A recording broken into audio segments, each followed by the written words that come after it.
Now we are going to see the summary of Charles Lamb's essay, A Dissertation upon Roast Pig. This essay has abundance of humor. From the beginning to the end of the essay, we can find humor.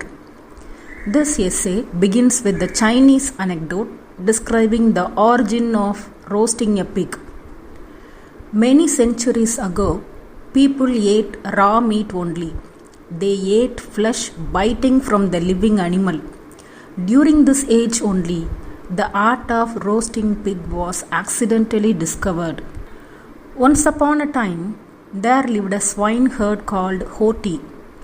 Leaving his cottage in the care of his eldest son Bobo, Hoti went to the woods one morning.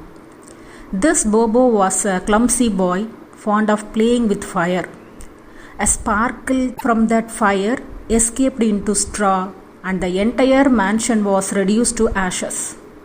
There were 9 newly born pigs in the cottage. He wanted to build the new cottage before the arrival of his father. He could build the cottage with few dry branches in 2 or 3 hours, but the luxurious pigs he has lost. Bobo felt an appetizing flavor from the burned down cottage. It didn't resemble any known herb, weed or flower. Then he stooped down to check whether there were any signs of life in the pigs. He burnt his fingers only. To cool his fingers, he applied them to his mouth. It tasted delicious. So he repeated the same act of burning his finger and licking it. He surrendered himself to this new pleasure. He took the handful of flesh and skin and he began to eat it. His father Hoti returned from the woods and found his burnt house. With a stick, he began to beat his son. The blows fell on him like hailstones, but Bobo did not pay heed to these blows, as it had been flies. Hoti got angry, scolded him, saying, "You have burned down with 3 houses." To avoid his son being punished for eating burnt meat, he tried to remove the burnt pig. So he lifted the burnt pig and scratched his fingers. So he licked them and found it very tasty. Both son and father finished eating the remaining. Both son and father kept it as a secret for the fear of being punished. From then onwards, Hoti's cottage caught fire frequently than ever. People around it found it strange and finally discovered the mystery. They were put on trial at Pekin. It is a town. They were put on trial at Pekin.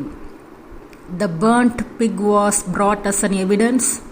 The jury and others in the court touched it and burned their fingers also. As a remedy, they licked it. So the verdict given as not guilty.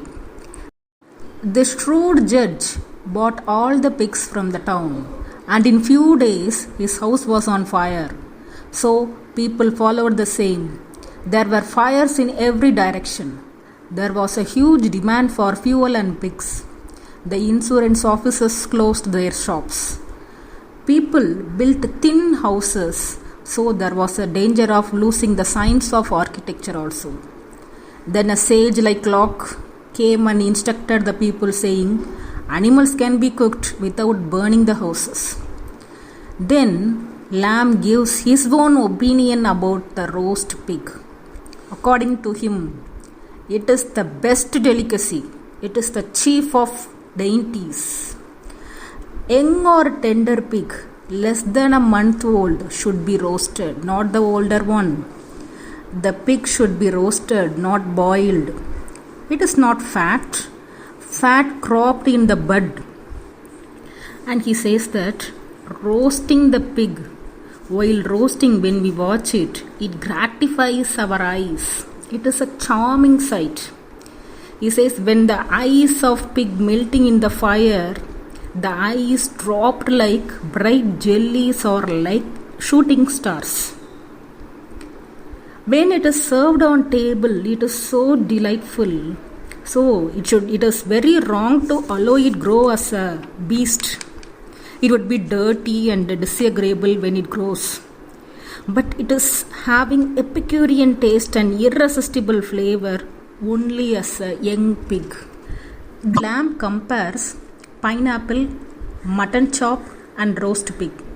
He says pineapple is having excellent delicacy, but hunger will not be satisfied. Mutton chop is better than pineapple, it satisfies hunger.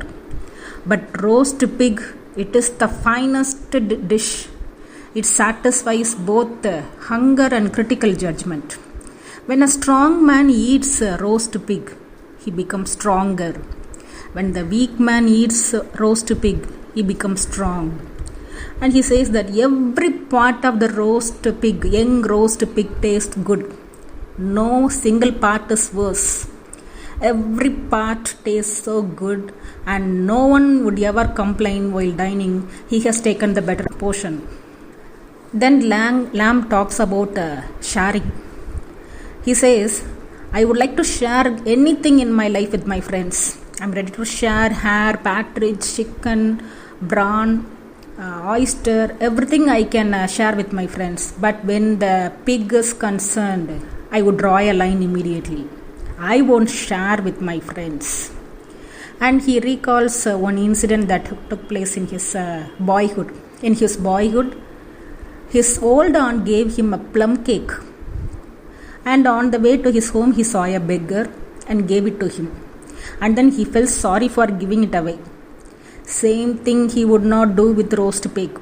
He would not give roast pig to anybody. And then he talks of whipping the pig for additional taste. He says that people in those days whipped pigs, the grown-up pigs, so that taste will be added to it. He says that though it is a cruel thing, it is excused, he says, because it added flavor, it added taste, so it can be excused, he says. And then what can be eaten with this roast pig, young roast pig? For that he gives the list. Sauce can be added, and then breadcrumbs can be added with pig's liver and brine. But onions and garlic, that combination would not be good with young roast pig.